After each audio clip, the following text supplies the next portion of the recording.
Gloire à l'Éternel. Bienvenue donc à cette paracha, cette 54e paracha, donc qui a lieu le Shabbat qui suit la fête des tabernacles. Comme vous le voyez en fait à l'écran, nous sommes au 7e mois, nous avons fait la fête des trompettes, au premier jour de ce 7e mois, puis la fête de Kippour, le 10e jour de ce 7e mois, puis la fête de Sukkot, ou fête des tabernacles, qui a commencé donc le 15e jour de ce 7e mois, c'était le 6 octobre, et nous avons terminé la fête de Sukkot, donc le 13 octobre 2021, cette année, c'était le 22e jour de ce 7e mois. On continue un petit peu sur la droite, puis nous arrivons donc au Shabbat suivant, c'est le dernier Shabbat de ce 7e mois, eh bien c'est la 54e paracha, qui s'appelle Vezot Aberara, et ceci est la bénédiction. Donc voilà effectivement ce qui termine ici le cycle de lecture, effectivement, selon le calendrier messianique du roi David. Cela se fait toujours le Shabbat qui suit la fête des tabernacles.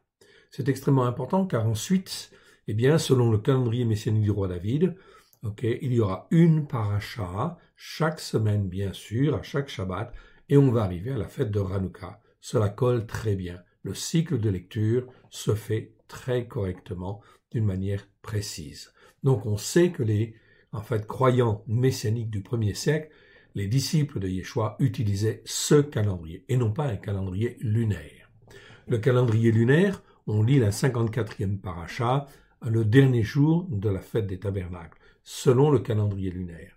Donc ce qui fait qu'il y a un petit décalage, mais peu importe, on s'en occupe pas. De toute façon, on s'y retrouve. Dans notre calendrier, on est bien calé comme il convient, comme le Seigneur le veut. À titre d'introduction, compte pour cette paracha, nous allons continuer dans le livre de Jérémie.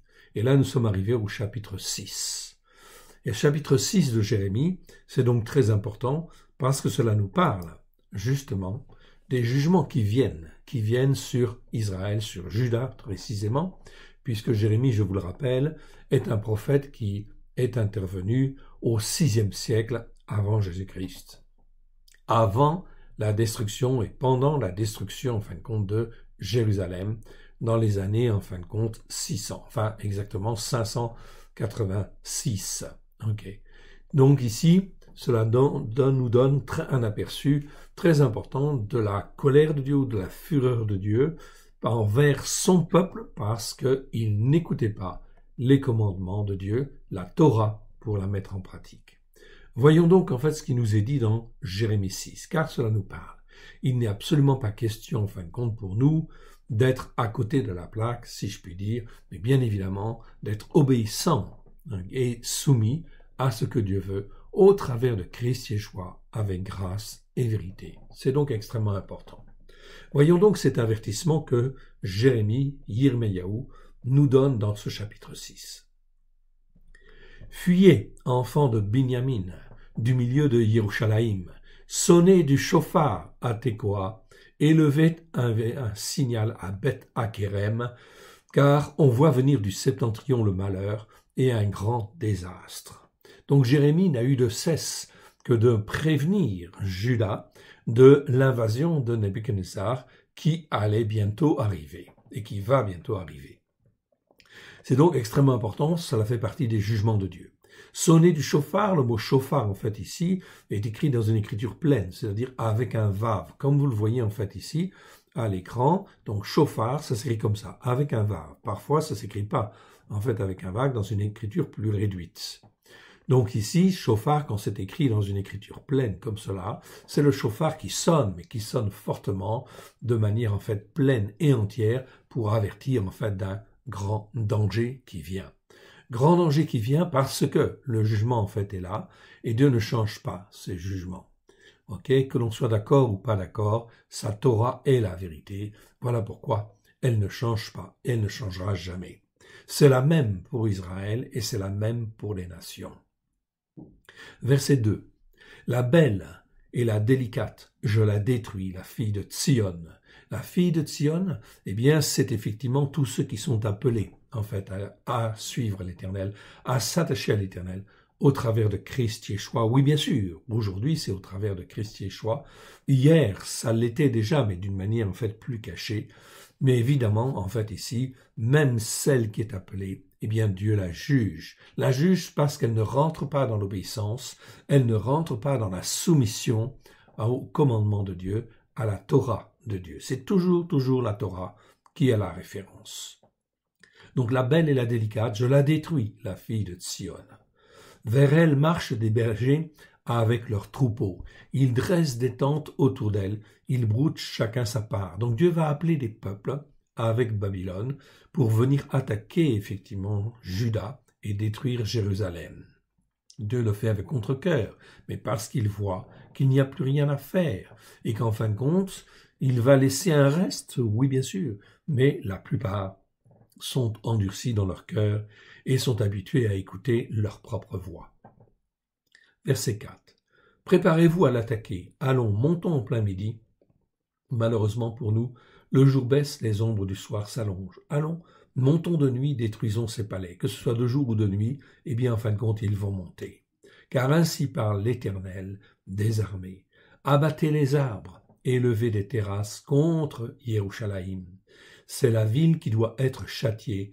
Il n'y a qu'oppression au milieu d'elle. Donc la ville, en fait, elle doit être châtiée. En fait, ici, parce que ça fait partie du jugement de Dieu, parce qu'elle n'a pas écouté. Elle a mis des années, des dizaines d'années, en fin de compte, voire des siècles, à ne pas écouter, à ne pas venir, en fin de compte, vers Dieu pour écouter simplement avec grâce et vérité, avec le cœur.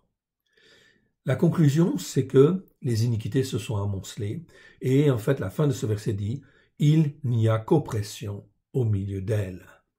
Au travers, en fin de compte, de Jérusalem, s'exprimait toute une sorte d'oppression vis-à-vis du peuple et vis-à-vis des gens autour. Comme un puits fait jaillir ses eaux, ainsi elle fait jaillir sa méchanceté. Ici, c'est le mot ra. Ra, ça veut dire la méchanceté.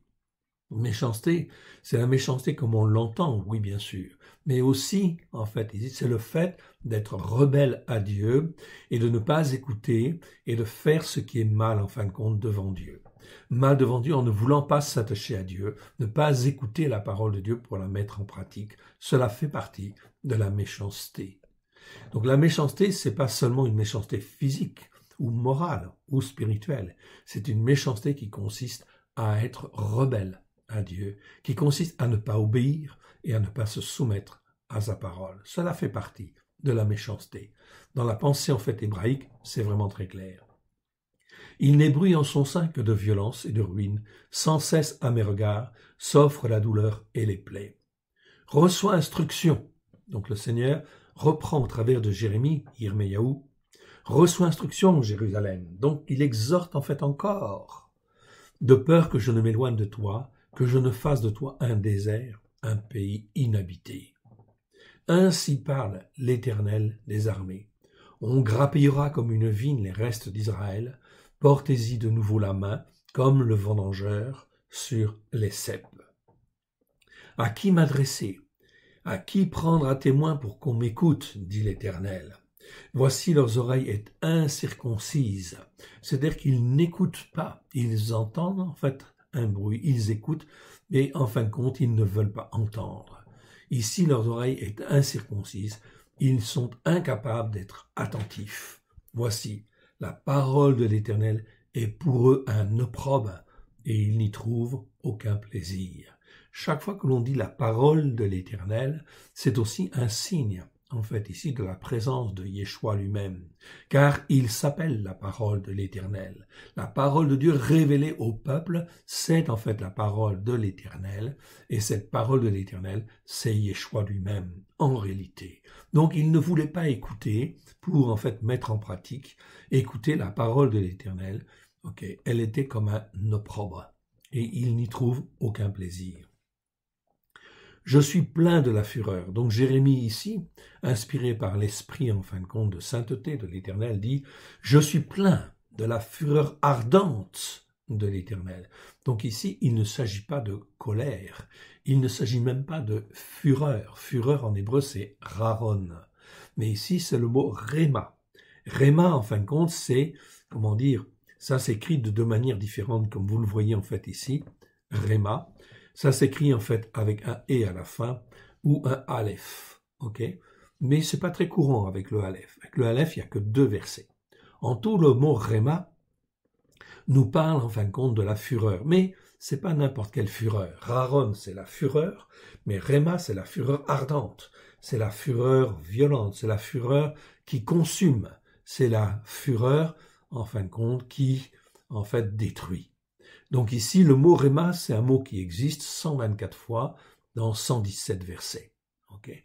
Donc il y en a, en fin de compte, à différents endroits dans la parole.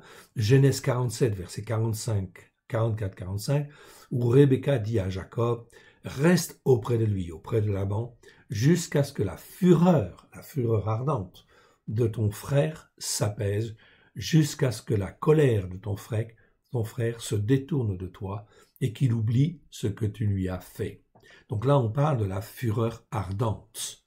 Ce n'est pas traduit dans la seconde par fureur ardente. C'est dommage, okay, parce qu'on le confond avec Raron dans ce cas-là. Donc ici, c'est bien une fureur consumante, une fureur ardente. Ok. Donc ça, c'est très important en fait ici. Donc, on va prendre un autre exemple, Daniel 3,19. Sur quoi Nebuchadnezzar fut rempli de fureur, et il changea de visage en tournant ses regards contre Shadrach, Meshach et Abednego. Il reprit la parole et ordonna de chauffer la fournaise 7 fois plus qu'il ne convenait de la chauffer. Donc on voit ici, c'est une fureur ardente, une fureur consumante. C'est bien en fait le sens de ce mot-là.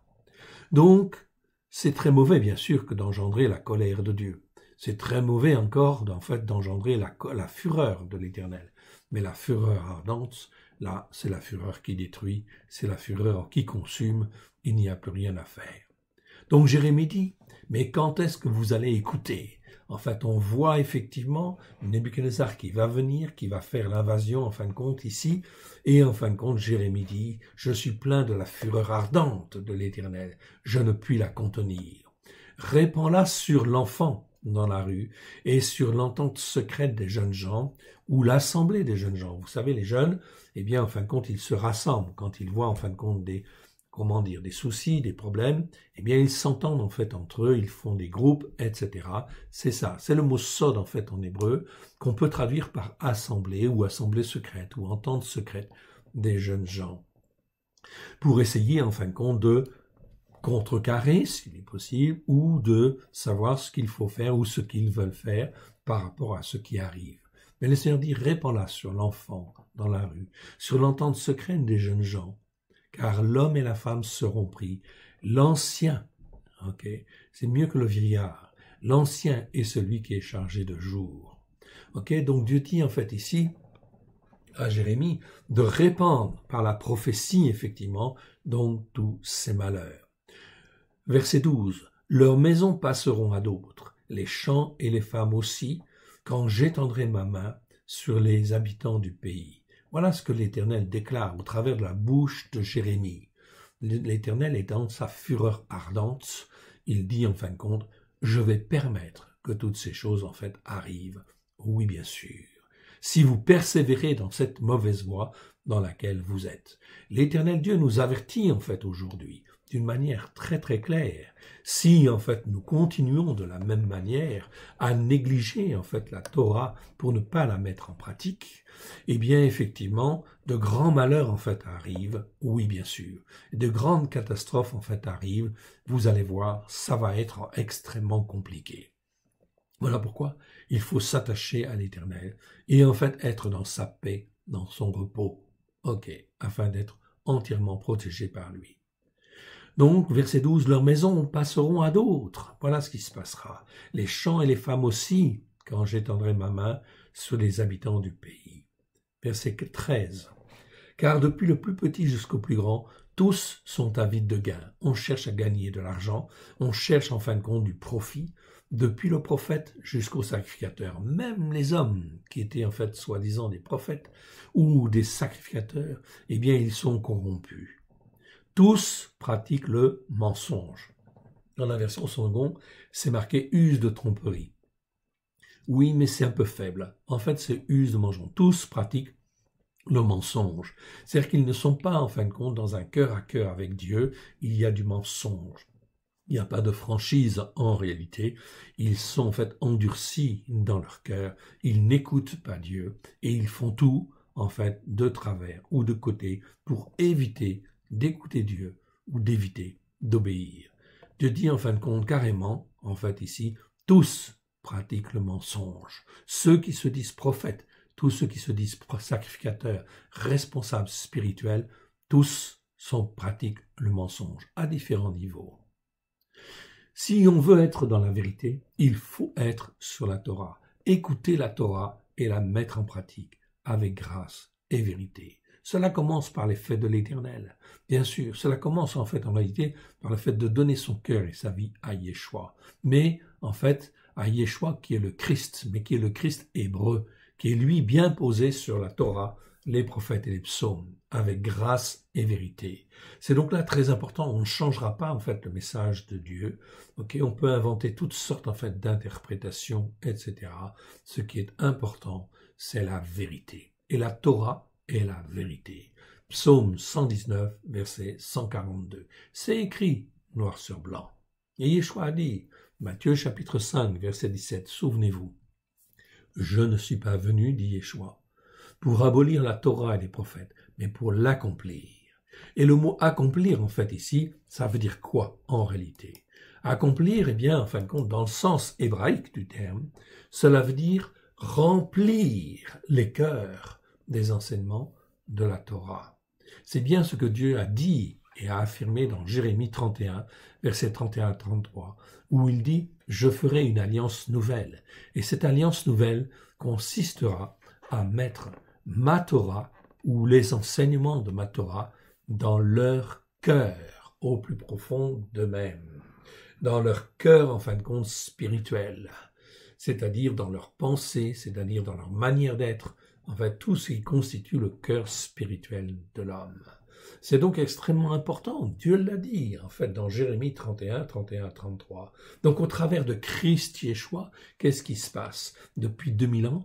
Eh bien, en fin de compte, le sacrifice de Yeshua est là pour nous racheter, afin que nous puissions être formés, façonnés, afin que par la puissance du Saint-Esprit, Dieu puisse prendre de sa Torah, qui est dans le cœur de Yeshua, puisse la mettre dans nos cœurs et dans nos vies, à la gloire de son Saint-Nom, et faire de nous, par la puissance du Saint-Esprit, ou de l'Esprit de sainteté, c'est mieux de dire l'Esprit de sainteté, car Dieu a dit, vous serez saints parce que je suis saint. Alors il faut laisser le Seigneur faire par la puissance de son Saint-Esprit, et dire pardon Seigneur pour tout ce qui est rébellion dans mon cœur, tout ce qui n'est pas obéissance ou soumission à ta volonté, au travers de Christ Yeshua. Permets, Seigneur, voici mon cœur, voici mon âme, voici mon cœur, Seigneur, j'en ouvre les portes afin que toi, tu puisses, par la puissance de ton Saint-Esprit, agir dans mon cœur et dans ma vie. C'est donc là des choses très importantes. Ça, ce n'est pas une attitude de mensonge. L'attitude de mensonge consiste à fermer son cœur, à essayer de voir, réfléchir, faire des raisonnements pour essayer d'obtenir ou de faire quelque chose, passer en fait à côté. Non. Rien que cette attitude-là, en fait, n'est pas bonne, car en fait, Dieu le voit. Dieu voit toutes nos pensées, toute notre manière d'être. Donc, il pratique le mensonge ici, donc verset 13, depuis le prophète jusqu'au sacrificateur, tous pratiquent le mensonge. Ils disent en fin de compte, oui, il y aura la paix, etc. Verset 14, ils pensent à la légère la plaie de la fille de mon peuple. Paix, paix, disent-ils, il n'y a point de paix, parce que c'est le temps des jugements. Eh bien, si Dieu a jugé hier Juda et Israël, vous pouvez être assuré, en fait, que toutes les nations vont être jugées. Jérémie chapitre 25 nous dit très clairement, l'Éternel dit à Jérémie, prends la coupe de ma colère, que j'ai déversée sur Juda et sur Israël, et donne-la à toutes les nations, et toutes les nations, sans exception, seront jugées devant l'Éternel. Verset 15. Ils seront confus car ils commettent des abominations. Tous ceux qui disent « Non, c'est la paix, il n'y aura que la paix, etc. » Non, enfin d'ici, c'est du mensonge. Ils seront confus car ils commettent des abominations. Ils ne rougissent pas, ils ne connaissent pas la honte. C'est pourquoi ils tomberont avec ceux qui tombent, ils seront renversés quand je les châtierai, dit l'Éternel. Mon frère, ma sœur, les jugements à venir sont terribles, oui bien sûr, mais nous n'avons pas à en avoir peur si nous écoutons et si nous obéissons, bien sûr, pour mettre en pratique. Si nous obéissons et que nous nous rendons, obéissants, soumis à l'Éternel, il n'y a pas de problème au travers de Christ Yeshua. Dieu nous gardera, ça c'est clair. Donc, verset 15, ils seront confus et car ils commettent des abominations. Ils ne rougissent pas et ils ne connaissent pas la honte. C'est pourquoi ils tomberont avec ceux qui tombent. Ils seront renversés quand je les châtierai, dit l'Éternel. Ainsi parle l'Éternel. Placez-vous sur les voies, sur les voies. On peut dire chemin aussi, mais comme c'est le mot derer, ça nous parle de voies. C'est-à-dire que ce n'est pas des petites voies, c'est les grandes voies qui ont été tracées par les hommes de foi, décrites dans la parole de Dieu, bien évidemment. Ce sont des voies spirituelles sur lesquelles nous devons marcher. Placez-vous sur les voies, regardez et demandez quels sont les anciens chemins frayés ou les anciens sentiers frayés. Je préfère sentiers frayés même. Donc les anciens sentiers frayés. Petit n, je vous le montre. Petit n, c'est le mot native. Native que vous voyez là, ça existe 26 fois dans 26 versets. Ça nous parle en fin de compte de sentiers foulés aux pieds ou des sentiers battus ou des chemins frayés en fait ici. Psaume en fait 119 verset 35. Conduis-moi dans le sentier de tes commandements. Voilà en fait ici, car les commandements en fin de compte sont saints parce qu'ils nous rendent saints. Dans les sentiers, dans le sentier de tes commandements. Ou encore dans le psaume 78, verset 50. Il donne libre cours à la colère, en fait, ici. Donc, ça peut être utilisé dans ce sens-là aussi. Donc ici, les sentiers frayés, les anciens sentiers frayés. Le Seigneur nous demande de regarder en fait derrière nous, comment en fait les hommes de Dieu se sont comportés. Les hommes qui appartenaient à Dieu se sont-ils comportés? Ils ont écouté, ils ont mis en pratique, ils se sont rendus obéissants et soumis à l'Éternel. Quelle est la bonne voie? Quel est le bon sentier, on pourrait dire. Mais là, on parle toujours de voies. Donc, c'est en fait des voies larges. En fait, ici, c'est pas simplement des sentiers ou des chemins, en fait, ici. Eh bien, en fin de compte, en fait, ici, on parle de voie. Quelle est la bonne voie? Marchez-y. Et dans ce cas-là, vous trouverez le repos pour vos âmes. On va plutôt dire la tranquillité pour vos âmes. Car le mot, en fait, ici, eh bien, je vous le montre, c'est Margova. Margova, en fait, ici, c'est un mot qui est rare. C'est un mot qui n'existe qu'une seule fois dans un seul verset. Margova. Margova, ça nous parle du repos, oui, mais ça nous parle du repos en disant, en fin de compte, être tranquille. Mon frère, ma sœur, dans toutes les choses qui vont venir, est-ce que tu n'as pas envie d'être tranquille dans ton âme? Si, bien sûr. Alors, il faut écouter et mettre en pratique. C'est tout. Le reste, Dieu le fait. Dieu est souverain. Il sonde les cœurs, il sonde les reins. Il sait où tu es. Il sait où nous sommes. Et en fin de compte, il mettra des anges pour nous garder, pour nous former et nous conduire, afin que nous puissions rester toujours dans la paix de Dieu, quoi que nous puissions voir ou entendre. C'est donc extrêmement important. Mais ils répondirent ici, au lieu de marcher et d'écouter Jérémie, pour revenir sur les voies anciennes, les bonnes voies en fait anciennes, mais ils répondirent, nous n'y marcherons pas. Parce qu'ils étaient pris par l'orgueil, par l'endurcissement, etc.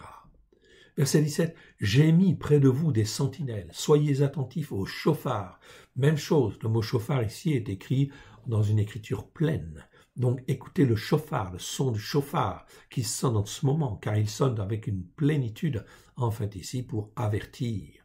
Mais ils répondent, nous n'y serons pas attentifs. C'est pourquoi, alors Dieu prend à témoin les nations, c'est pourquoi écoutez nations, sachez ce qui leur arrivera, assemblez des témoins parmi les peuples. Donc Dieu nous parle aujourd'hui. Nous faisons partie de son assemblée, l'assemblée de témoins parmi tous les peuples.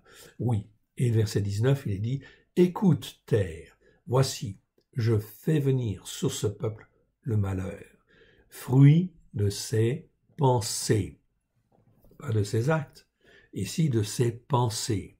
Pensée, en fait, ici, c'est le mot, en fin de compte, marashava, on l'avait déjà vu, ok, je vous le remontre, ok, c'est ce mot-là, marashava, ok, qui nous parle en fait de pensée, marashavot au pluriel. C'est un mot qui existe 56 fois dans 52 versets, ça nous parle en fin de compte des pensées ou des projets. C'est les pensées en fin de compte pour l'avenir, c'est les pensées en fin de compte pour demain, en fait ici. Qu'est-ce que tu comptes faire demain? Comment tu es dans tes pensées, dans ta capacité à réfléchir? S'il y a un mot qui, en fait, correspond le mieux dans le grec, c'est le mot dianoia.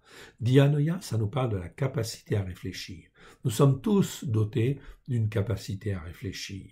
Et dans cette capacité à réfléchir, normalement, il doit y avoir les enseignements de la Torah. S'il n'y a pas les enseignements de la Torah, cela veut dire que notre capacité à réfléchir, eh bien, risque d'être perverti ou corrompu par d'autres informations qui ne sont pas les enseignements de la Torah.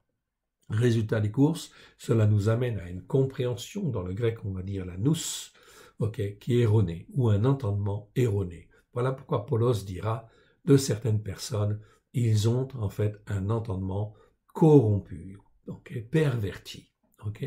Ils sont pervertis dans leur entendement, ils sont pervertis dans leur compréhension.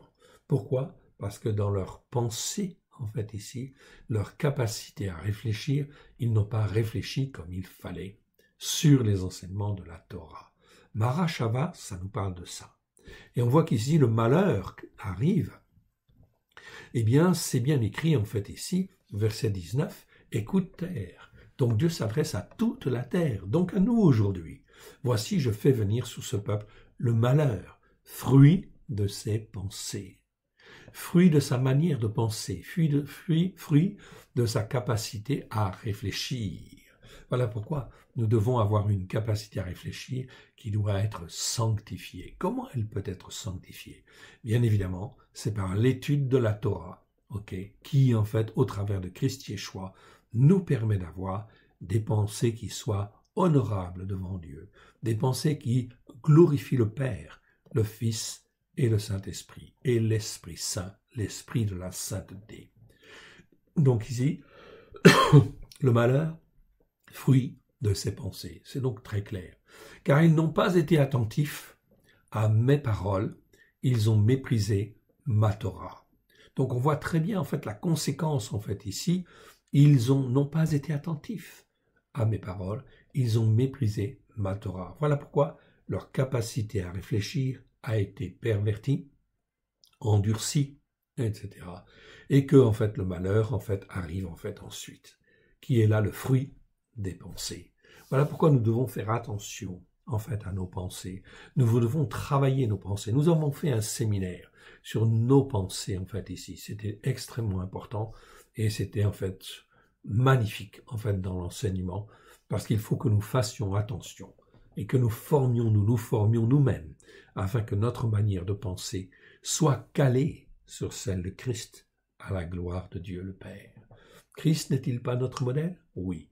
Il nous a rachetés afin que nous puissions être à lui et qu'il puisse nous former par la puissance du Saint-Esprit afin que nous puissions être un peuple pour Dieu.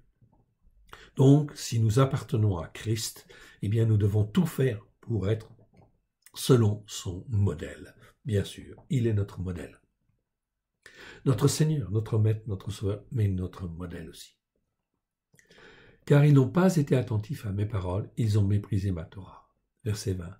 Dieu dit, qu'ai-je besoin de l'encens qui vient de Sheva? C'était le plus réputé. C'est-à-dire, je peux venir en fait à Dieu. Les personnes venaient hier avec de l'encens qui coûtait cher, de l'encens qui venait de l'étranger, etc., qui était en fin de compte de très très bonne qualité. Mais Dieu dit, qu'ai-je à faire de ça? Du roseau aromatique d'un pays lointain. Vos sacrifices d'élévation ne me plaisent point, et vos sacrifices ne sont point agréables. Dieu ne cherche pas à avoir uniquement des sacrifices, non, ce qu'il veut, c'est en fait notre cœur. C'est qu'on s'implique pleinement Ok, hier, tous ces sacrifices, c'était des exemples, c'était des modèles, c'était pour expliquer. Et c'était dans le but de montrer que Dieu veut, en fait, ici, un sacrifice d'élévation qui lui plaise. C'est-à-dire, un sacrifice d'élévation, c'est quand je viens dans la prière et que je me concentre et que je veux m'offrir pleinement, en fait, à Dieu, corps, âme et esprit, afin que, par la puissance de son Saint-Esprit, de son esprit de sainteté, il puisse me sanctifier conformément à sa parole qu'il a dit, en disant, en fin de compte, vous serez saints parce que je suis saint. Ok? Il n'y a pas d'alternative à ça. On ne peut pas être un demi-saint ou un quart saint. Non. Ok? Vous serez saints parce que je suis saint. Voilà des sacrifices qui sont agréables à Dieu. Tout est accompli à la croix. Tout est accompli pour que cela se fasse. Je n'ai qu'à écouter et à mettre en pratique. Je n'ai qu'à méditer la parole, la Torah, et ne pas négliger ses commandements, en fait, et ses lois. Verset 21. C'est pourquoi ainsi parle l'Éternel. Voici, je mettrai devant ce peuple des pierres d'achoppement, contre lesquelles ils se heurteront ensemble, père et fils, voisins et amis, et ils périront. Dieu dit ici, à cause de leur attitude de cœur, à cause de leur capacité à réfléchir déformée, à cause de leurs pensées qui sont erronées, eh bien effectivement, Dieu dit, moi je vais mettre des pierres d'achoppement devant eux, parce qu'ils n'écoutent pas, parce qu'ils ne mettent pas en pratique, comme en fin de compte je le veux, pour être sanctifiés. Je mettrai des pierres d'achoppement. Alors, pierre d'achoppement, je vous le montre en fait ici, c'est le mot en fin de compte ici, Mirchol, en fin de compte, c'est un mot qui existe 14 fois dans 14 versets. Je vous le montre. Mirchol, vous le voyez en fait là. Ok. 14 fois dans 14 versets. Dans nos Bibles, c'est pas toujours bien traduit. Dans les dictionnaires, en fait, ils disent malheur, occasion de chute, occasion de trébucher, pierre d'achoppement. Très bien. Vacillement, chute. Ok. Et vous avez les 14 versets dans la Louis II où se trouve en fin de compte ce mot-là. Dans Ésaïe 57, verset 14, on dira frayez, préparez le chemin, enlevez tout obstacle. En réalité, on a traduit ce mot-là par obstacle, mais c'est mieux en fin de compte d'ôter les pierres d'achoppement. Enlevez toute pierre d'achoppement, en fait ici, toutes les pierres d'achoppement, car en fait le mot est au pluriel. Du chemin de mon peuple, dit l'Éternel. Ôtez toutes les pierres d'achoppement, en fait, du chemin, du chemin de mon peuple. Jérémie 6, 21, c'est ce que nous voyons en fait là, je mettrai devant ce peuple, parce qu'il n'obéit pas, des pierres d'achoppement, en fait ici, là c'est bien traduit, contre lesquelles se heurteront ensemble, père et fils, voisins et amis, et ils périront. Ézéchiel 3, 20, en fait ici, Ézéchiel 3, 20, si un juste se détourne de sa justice et fait ce qui est mal, je mettrai un piège devant lui. Non, je mettrai une pierre d'achoppement devant lui et il mourra parce que tu ne l'as pas averti. Donc le rôle du prophète, c'est d'avertir. Le prophète qui n'avertit pas, en fin de compte ici, eh bien en fait va être rendu responsable de la mort. Voilà pourquoi quand on a le don de prophétie, c'est extrêmement important de parler, oui bien sûr. Parce que tu ne l'as pas averti, dit le Seigneur, il mourra dans son péché, on ne parlera plus de la justice qu'il a pratiquée, et je te redemanderai son sang. Voilà donc c'est extrêmement important en fait ici, je redemanderai son sang. Voilà pourquoi, si on a une onction prophétique, ou si on voit en fin de compte des choses arriver, il est extrêmement important de parler au peuple. Pourquoi ? Pour qu'il soit averti, évidemment, et qu'il ne puisse pas tomber, s'il veut écouter, bien sûr, s'il veut apprendre à obéir et à se soumettre, bien évidemment, eh bien à ce moment-là, il peut ne pas mourir, oui bien sûr, et être sauvé. C'est le but en fait des prophètes, c'est d'amener en fait ici la connaissance pour que les gens puissent se repentir au bon moment, en fait, avant que le malheur n'arrive. Or, de grands malheurs arrivent, de très grands malheurs arrivent. Pourquoi ? Parce qu'on n'écoute pas la Torah et on ne la met pas en pratique. On pratique encore le dimanche, on pratique encore Noël, on pratique encore des fêtes idolâtres, etc. Croyez-vous que cela, en fin de compte, va être sans conséquence ? Non. ça va y avoir des conséquences extrêmement graves. Extrêmement graves. Le monde, en fait, est corrompu, oui, mais nous pouvons chacun décider de sortir de ce monde. Sortez du milieu, dit le Seigneur. Ok? N'écoutez pas, en fin de compte, comme ils font, etc., mais écoutez Dieu et mettez en pratique. Au niveau de votre famille, dans votre maison, etc., oui, écoutez et mettez en pratique avec grâce et vérité. Ézéchiel 7, 19, ils jetteront leur argent dans les rues, et leur or sera pour eux un objet d'horreur. Leur argent et leur or ne pourront les sauver au jour, en fin de compte, de la fureur de l'Éternel. Ils ne pourront ni rassasier leur âme, ni remplir leurs entrailles, car c'est ce qui les a fait tomber dans leur iniquité. Ce qui les a fait tomber, c'est ce qui a été une pierre d'achoppement, en fait, ici, dans leur iniquité. C'est comme ça que ça devrait être traduit, une pierre d'achoppement dans leur iniquité. Tout leur argent, le fait qu'ils soient bien, qu'ils soient à l'aise, qu'ils soient dans un confort matériel et autres, tout ça a été, quelque part, une pierre d'achoppement, qui ont fait qu'ils sont restés dans leur iniquité. Ils se sont maintenus dans leur iniquité, iniquité qui, en fin de compte, les fait chuter. Oui, bien sûr. Alors que Christ, depuis 2000 ans, il a payé le prix pour nos péchés, nos transgressions et nos iniquités. Elles peuvent être lavées, en fait, ici, d'un claquement de doigts, simplement, dès lors que la personne se rend compte et veut s'attacher à l'Éternel Dieu au travers de Christ Yeshua, reconnaître que Christ, en fait, nous a sauvés, nous a arrachés du monde des ténèbres. Ok, l'iniquité. Ok, donc s'il se pose la question, le Seigneur termine le verset en disant, ok, me laisserai-je consulter par eux? Oui, alors on va continuer. Ézéchiel 14, 4. C'est pourquoi parle-leur et dis-leur, ainsi parle l'Éternel, le Seigneur l'Éternel. Tout homme de la maison d'Israël qui porte ses idoles dans son cœur, qui attache les regards sur ce qui l'a fait tomber dans son iniquité, s'il vient s'adresser au prophète, moi l'Éternel, je lui répondrai. Je lui répondrai malgré la multitude de ses idoles. L'Éternel est toujours prêt, encore aujourd'hui, en fait ici, à tendre la main, en fait ici, sur tout ce qui les a fait tomber. C'est tout ce qui a été une pierre d'achoppement, en fait ici. L'Éternel Dieu, s'il s'adresse aux prophètes, eh bien, en fin de compte, ils, en fin de compte ici, pourront être sauvés. Dieu leur parlera et Dieu est capable de les sauver. 14, 7. Car tout homme de la maison d'Israël et des étrangers séjournant en Israël, qui s'est éloigné de moi, qui porte ses idoles dans son cœur, et qui attache les regards sur ce qui l'a fait tomber, sur en fait les pierres d'achoppement, en fait ici, qui porte ses regards sur les pierres d'achoppement dans son iniquité, s'il vient s'adresser au prophète pour me consulter par lui, moi, en fait ici, l'Éternel, je lui répondrai, je lui répondrai par moi, je lui répondrai. Donc ici, le prophète qui nous intéresse, en fait, ici, c'est qui? C'est Yeshua, bien évidemment.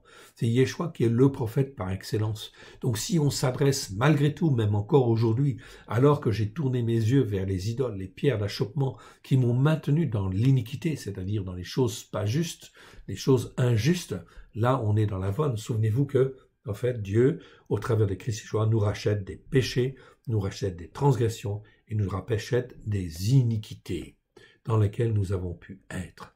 Donc, si on se repent, en fait, ici, bien sûr, de ces iniquités, de ces pierres d'achoppement qui nous ont maintenus dans l'iniquité, je fais, en fin de compte, le dimanche parce que, en fin de compte, on fait les choses par habitude, par tradition, en fin de compte, des hommes, mais ça, c'est pas une bonne chose.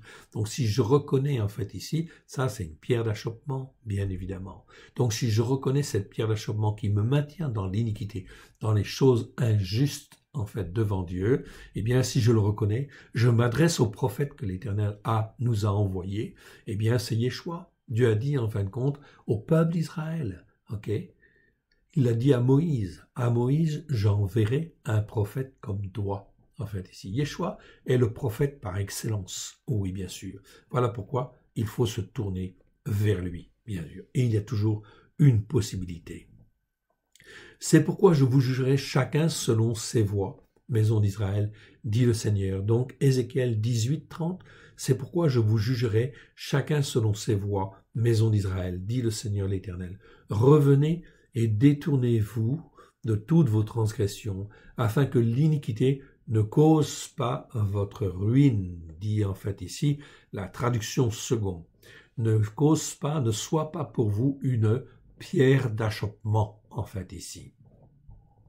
Ne soit pas une occasion de chute, en fait ici, tout simplement. Ézéchiel 21.15 ou 21.20 selon certaines versions, pour jeter l'effroi dans les cœurs, pour multiplier les victimes, non, les pierres d'achoppement, en fait ici. À toutes leurs portes, je les menacerai par l'épée, je menacerai de l'épée. Ah, elle est faite pour étinceler. Elle est aiguisée pour massacrer. Ézéchiel 44, 12. Parce qu'ils l'ont servi devant ses idoles et qu'ils ont fait tomber dans le péché la maison d'Israël, donc ils ont été des pierres d'achoppement dans le péché de la maison d'Israël, je lève ma main sur eux, dit le Seigneur, l'Éternel, pour qu'ils portent la peine de leur iniquité, parce qu'ils l'ont servi devant ses idoles, et qu'ils ont été des pierres d'achoppement dans leur péché, la maison, dans le péché, la maison, dans le péché, la maison, parce qu'ils ont fait tomber dans le péché, voilà, parce qu'ils l'ont servi devant les idoles et qu'ils ont été des pierres d'achoppement dans le péché de la maison d'Israël, je lève ma main sur eux, dit le Seigneur, l'Éternel, pour qu'ils portent la peine de leur iniquité. Donc là, c'est une question de responsabilité. Tout doit se faire par rapport à la parole de Dieu, en fait, ici. Donc ça, c'est extrêmement important. On ne joue pas avec ça. Hein. Donc ça, c'est extrêmement important. Il ne faut pas jouer avec la parole de Dieu. La parole de Dieu, eh bien, en fin de compte, elle doit être écoutée et mise en pratique. Il n'y a que la Torah. Voilà pourquoi, si vous écoutez aussi des enseignements à droite et à gauche sur Internet, etc., faites très attention. Est-ce que ceux qui vous parlent sont sur la Torah, les prophètes et les psaumes? S'ils se disent prophètes, s'ils se disent enseignants, s'ils se disent docteurs, s'ils se disent pasteurs, très bien. Mais il faut toujours vérifier. Est-ce que cela ramène, oui ou non, à la Torah, pleine de grâce et de vérité? C'est extrêmement important. On ne peut pas se tromper, en fait, ici. Il y a quelque chose de essentiel et fondamental derrière cela. Sinon, eh bien, je risque, en fait, d'occuper mon esprit à tout un certain nombre de choses qui me maintiennent dans une iniquité qui, effectivement, n'est pas bonne devant Dieu. Donc, pour ne pas tomber là-dedans, il faut toujours recentrer par rapport à la Torah, aux prophètes et aux psaumes, à la lumière de Yeshua. C'est extrêmement, extrêmement important. Donc, n'écoutez pas tous les enseignements, parce que, en fin de compte, ça risque, en fait, de nous divertir quelque part et nous entraîner dans l'égarement. En fait, ici. C'est donc très important. Il va falloir être extrêmement vigilant, en fait, ici, dans les temps qui viennent. Continuons, en fin de compte, ici, ce passage. Ainsi parle l'Éternel, Yod et Vavé. Voici, un peuple vient du pays du septentrion. Une grande nation se lève des extrémités de la terre. Ils portent l'arc et le javelot. Ils sont cruels et sans miséricorde. Leur voix mugit comme la mer, ils sont montés sur des chevaux, prêts à combattre comme un seul homme. Contre toi, fille de Tsion. Donc, contre fille de Tsion, c'est-à-dire le peuple qui était aimé de Dieu, qui était appelé à écouter et à mettre en pratique. Eh bien, ce peuple-là n'a pas écouté. Oui. Alors, en fin de compte, Dieu a permis effectivement qu'il y ait ces jugements, parce qu'ils ont persévéré dans leur iniquité, et en fait, ils ne se sont pas posés en fait les bonnes questions, et ils n'ont pas voulu revenir. Ils n'ont pas voulu revenir.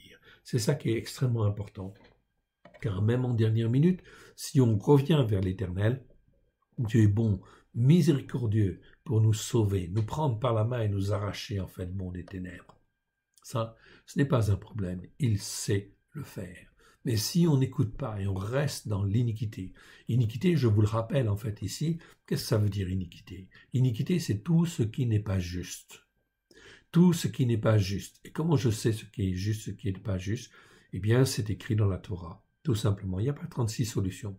C'est la Torah qui me dit, ça c'est juste, ça c'est pas juste. Ça c'est juste, ça c'est injuste. Ça c'est bon, ça c'est mal. Okay? Donc c'est la Torah qui me montre en fait ça, qui m'enseigne ça. C'est pour ça que cette Torah, les enseignements de la Torah, ils doivent être mis dans notre capacité à réfléchir, afin que nous puissions apprendre à discerner, à juger, à faire des jugements justes. Mais sans cette Torah, sans la référence à la Torah, eh bien je ne peux pas discerner correctement. Non. Voilà pourquoi que je reste dans ce cas-là dans l'iniquité. Et il ne faut pas rester dans l'iniquité. C'est-à-dire dans les choses injustes devant Dieu, qu'elles viennent en fin de compte de moi-même, de mon attitude, de la conséquence de mes péchés, de mes transgressions, des iniquités que moi j'ai commis. Eh bien, effectivement, il ne faut pas que je reste dans cet état-là, ou que je reste dans l'état d'iniquité que mes pères, en fait, nous ont transmis par la tradition, par les enseignements, par tout ce qu'on peut imaginer, toutes les malédictions, ça fait partie des iniquités. Oui, bien sûr, tout ce qui est injuste devant Dieu. Donc ça, c'est extrêmement important. Il faut nous laver de tout ce qui est iniquité. Ils portent l'arc et le javelot, ils sont cruels, sans miséricorde, et leur voix mugit comme la mer, verset 23, ils sont montés sur des chevaux prêts à combattre comme un seul homme, contre toi, fille de Sion. Dieu fortifie, en fait, ici, Nebuchadnezzar, les armées de Nebuchadnezzar, tous les peuples qui ont marché avec Nebuchadnezzar, Dieu a fortifié leur droite. Parce que c'était le temps du jugement. Mon frère, ma sœur, ces choses, en fin de compte, sur nous, vont bientôt, en fait, arriver aussi.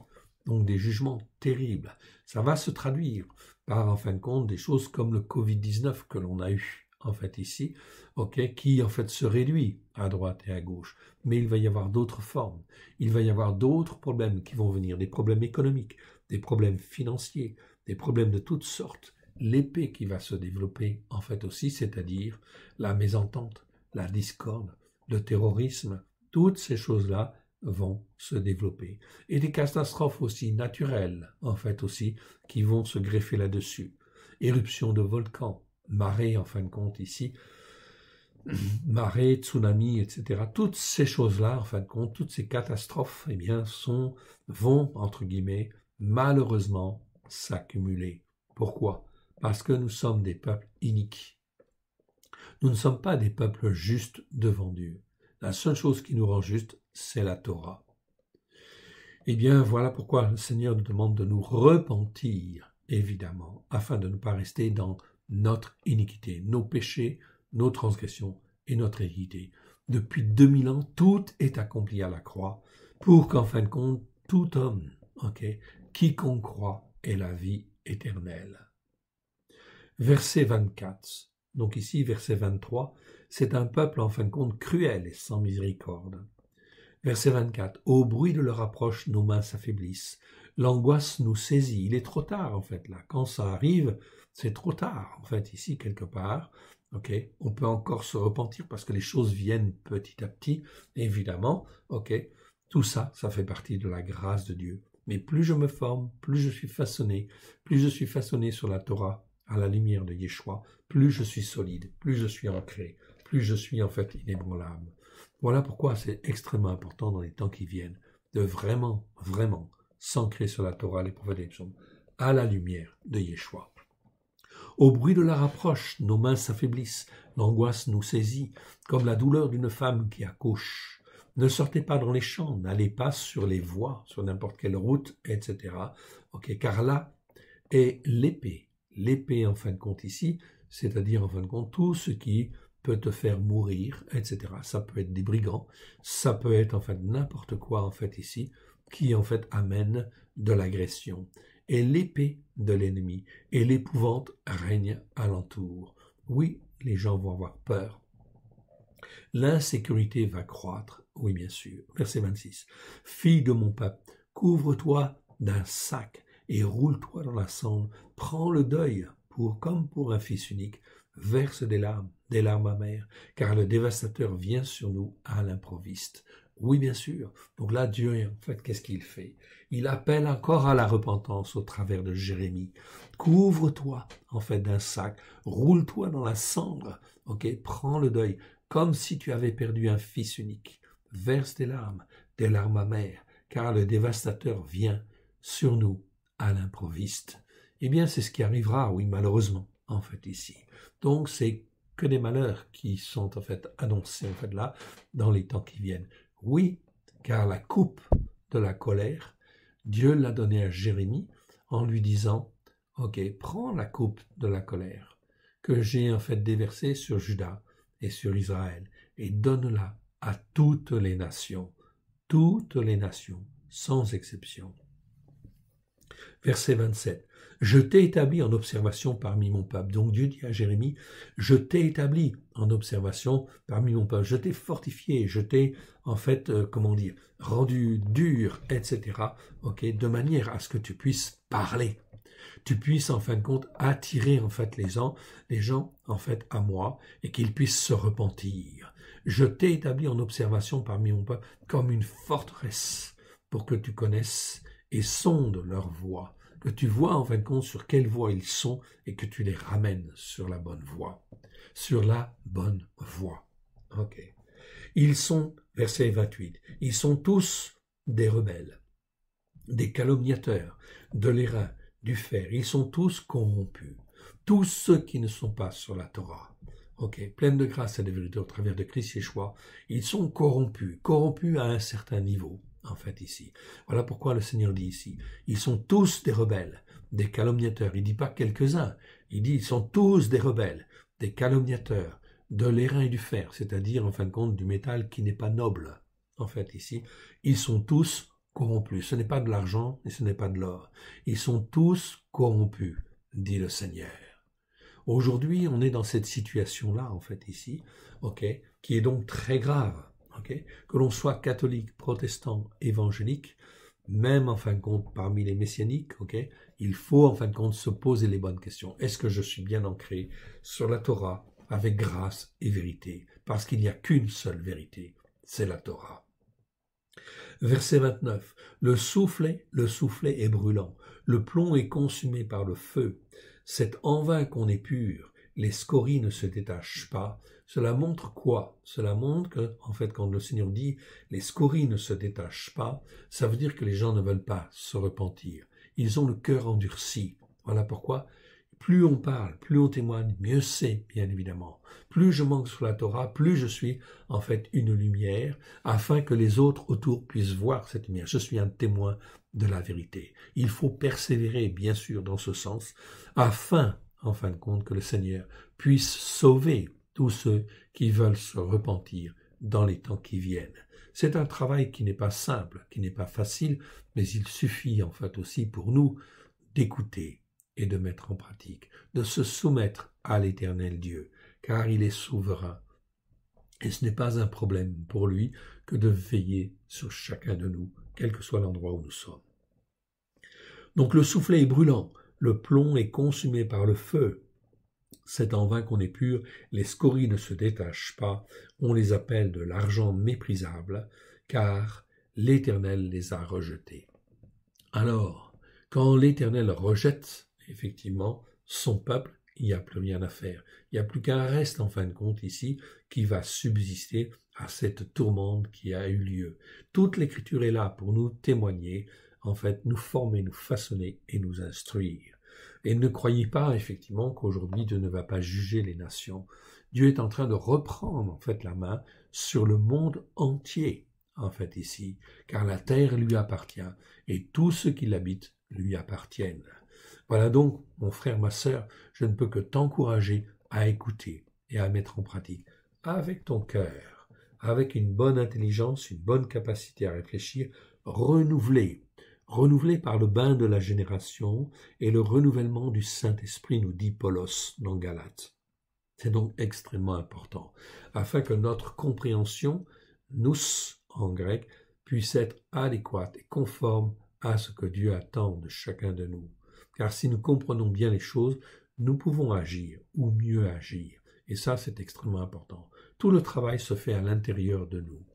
Voilà pourquoi, en fin de compte, cette paracha aujourd'hui, en fait ici, 54e paracha, termine le cycle des études en fait de l'année. Et voilà pourquoi le Shabbat suivant, on recommence en fait le cycle avec la paracha numéro 1, afin effectivement de pouvoir former et les uns et les autres.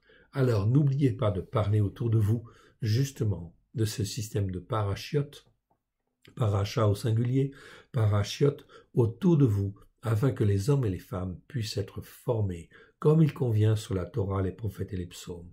Nous avons une formation messianique, oui, sur un an, qui permet de former n'importe qui, quelles que soient ses origines, même s'il a des origines catholiques, protestantes, évangéliques ou autres, ok, ou pas d'origine spirituelle particulière, eh bien, en fin de compte, peu importe, il faut revenir à la Torah, l'écouter et la mettre en pratique. C'est donc extrêmement important. Tout se fait au travers de l'année, au travers d'un calendrier que je vous ai montré tout à l'heure.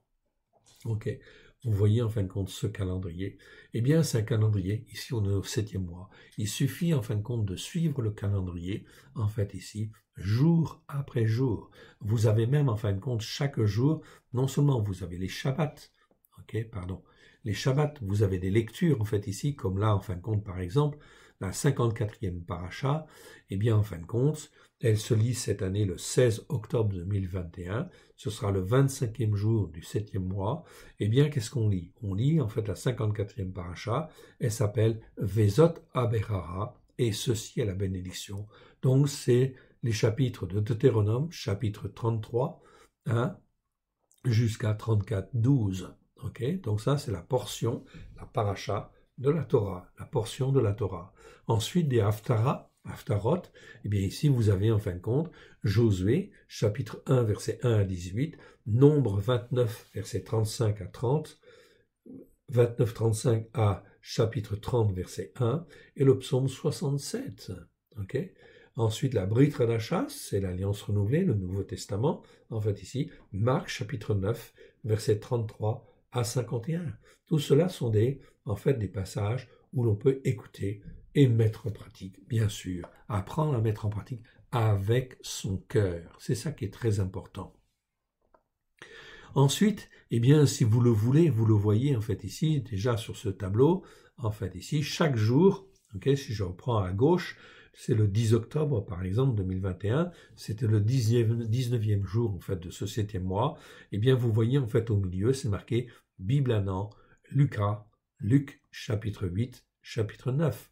C'est-à-dire que vous pouvez en fait vous entretenir avec une lecture quotidienne, en fait ici, Luc 8, 9, le jour suivant c'est Luc 10, 11, le jour suivant Luc 12, 13, eh bien ce système de lecture sur un an, Bible un an, nous permet de lire toute la parole de Dieu en un an, en fait ici. C'est donc en fait un rythme très intéressant qui nous permet une bonne étude, en fait ici, de la parole de Dieu et d'avoir une formation sur un an. Tout ce cycle de lecture, eh bien, il va reprendre à partir, en fin de compte, du mois suivant, en fait ici. Ok, puisqu'après la 54e paracha, eh bien en fait on passe au 8e mois en fait ici, et le premier Shabbat de ce 8e mois, comme vous le voyez en fait apparaître à l'écran, ce sera la première paracha, Bereshit, au commencement. Ok, Bereshit, Genèse, chapitre 1, ok, à partir du chapitre 1, verset 1, jusqu'au chapitre 6, verset 8, les Haftarot, en fait ici, pluriel de Haftara, ce sera Ésaïe 42, 5, Ésaïe 43, 13, à Ésaïe 43, 13, ce sera ensuite Ésaïe 65, 17 à Ésaïe 66, 13, plus le psaume 8. Ensuite, la Brit Hadashah, ou l'Alliance nouvelle, eh bien, ce sera Marc, chapitre 10, versets 1 à 16. Et tous les jours, même chose, vous avez en fin de compte des lectures. Ainsi, après ce Shabbat, eh bien, on sera le 24 octobre, le 3e jour de ce 8e mois, on pourra lire, lire les psaumes, ok, Tehillim, ce sont les psaumes, psaume 31, ok, à 34, etc. Donc, tout un système de lecture qui permet de se former, de s'entretenir, bien évidemment, sur la Torah les prophètes et les psaumes. C'est donc extrêmement important dans les temps qui viennent, de se tourner vers l'Éternel Dieu, qui, comme il l'a dit dans Ézéchiel, si effectivement il se tourne vers un prophète, pour en fin de compte demander pardon, eh bien Dieu leur accordera le pardon. Et ce prophète, bien évidemment, ce n'est pas n'importe lequel, c'est en fin de compte Christ Yeshua, oui bien sûr, qui est le prophète que l'Éternel a envoyé, avait promis en fait à Moïse, où il a dit en fin de compte, j'enverrai un prophète comme toi, et ils écouteront ils écouteront ce qu'il dira, et s'ils n'écoutent pas ce qu'il dira, on va même le prendre, tiens, c'est effectivement une très bonne chose, c'est Deutéronome 18, eh bien on va aller le voir, Deutéronome 18,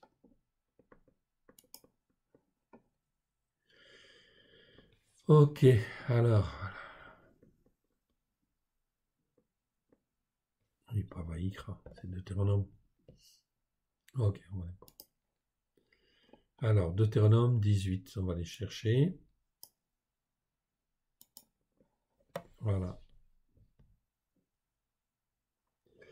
Voilà, à partir du verset 15, vous voyez, c'est bien écrit ici. L'Éternel ton Elohim te suscitera. Donc c'est dans, en fin de compte ici, Deutéronome 18, verset 15. Vous pouvez vérifier.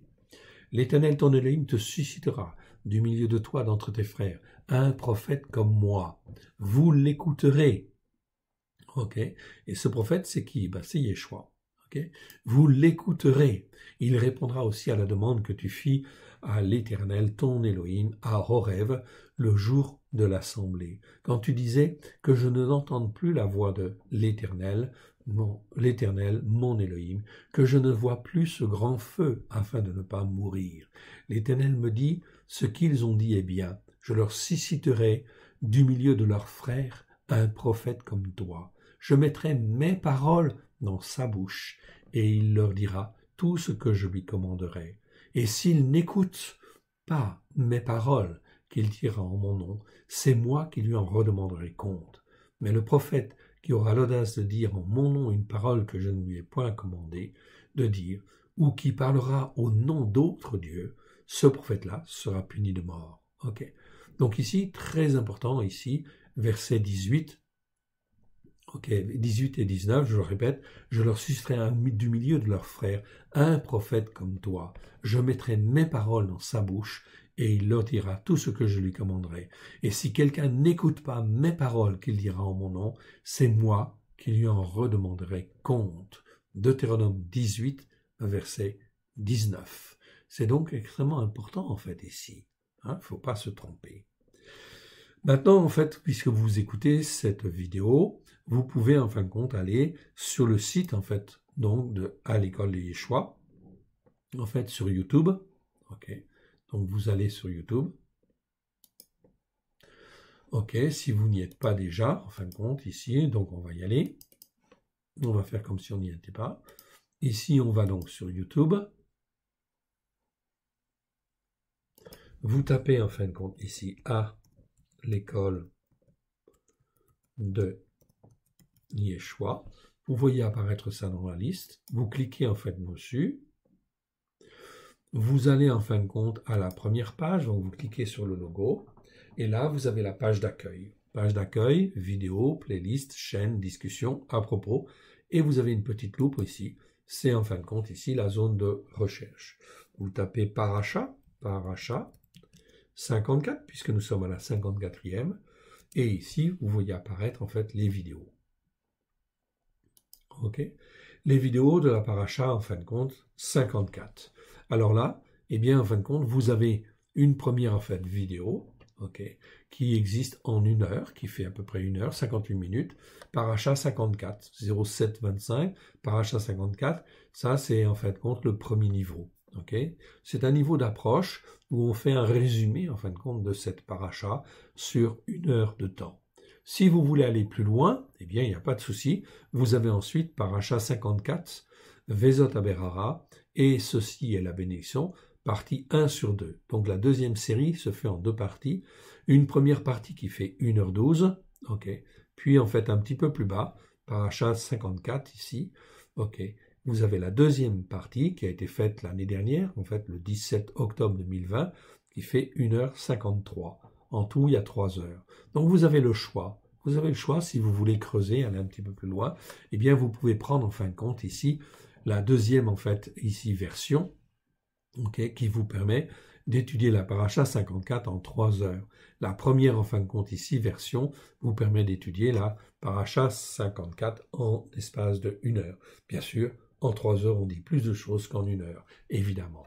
Donc je vous encourage à étudier, à en parler autour de vous, surtout à témoigner des fêtes de l'Éternel et témoigner en fin de compte de ses enseignements, afin que les hommes et les femmes puissent, en fait ici, se poser les bonnes questions et en fin de compte se rendre compte qu'ils sont dans l'iniquité. Bien sûr, ils ne le savent pas forcément, mais il faut témoigner, il faut parler pour qu'ils puissent venir écouter, afin de pouvoir être sauvés, avant que les grands malheurs n'arrivent.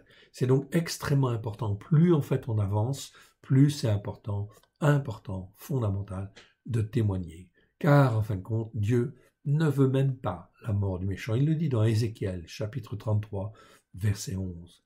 Dieu ne veut pas la mort du méchant. Ce qu'il veut, c'est qu'il, change de voie, et qu'il revienne vers lui, qu'il se repente et vienne vers lui. Le méchant, en fait, ici, c'est pas celui qui est méchant forcément physiquement, c'est celui qui n'écoute pas la parole de Dieu et qui ne met pas en pratique. Celui-là est considéré comme un méchant. C'est donc très important. Tous ceux qui n'écoutent pas et ne mettent pas en pratique la Torah, pleine de grâce et de vérité, sont considérés, en fin de compte, dans la Bible, comme des méchants en réalité. Donc le terme est fort, mais c'est un terme biblique, effectivement. C'est celui qui persévère à ne pas écouter, à ne pas mettre en pratique.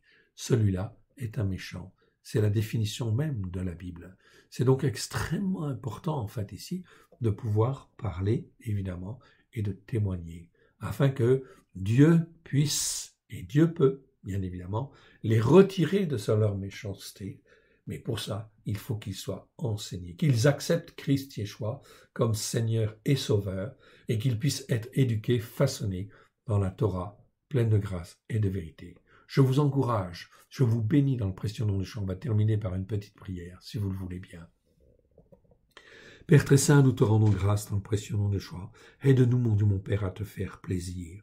Nous voici, Seigneur, corps et âme et esprit, devant toi, à la gloire de ton saint nom. Aide-nous à te faire plaisir. Ouvre les yeux et les oreilles de nos cœurs. Oui, Seigneur, afin que nous puissions être les témoins que toi tu veux, à la gloire de ton saint nom. Oui, Seigneur, afin, Seigneur, que les hommes puissent écouter, puissent entendre, ceux qui veulent entendre, puissent entendre, que ceux qui veulent écouter puissent écouter, que ceux qui veulent être sauvés puissent être sauvés, Seigneur, car ta main n'est jamais, jamais trop courte pour sauver. Nous te rendons grâce dans le précieux nom de Yeshua, ton Fils bien-aimé. Soyez bénis et fortifiés. Que l'Éternel vous garde et vous protège. Alléluia, amen. Shabbat shalom.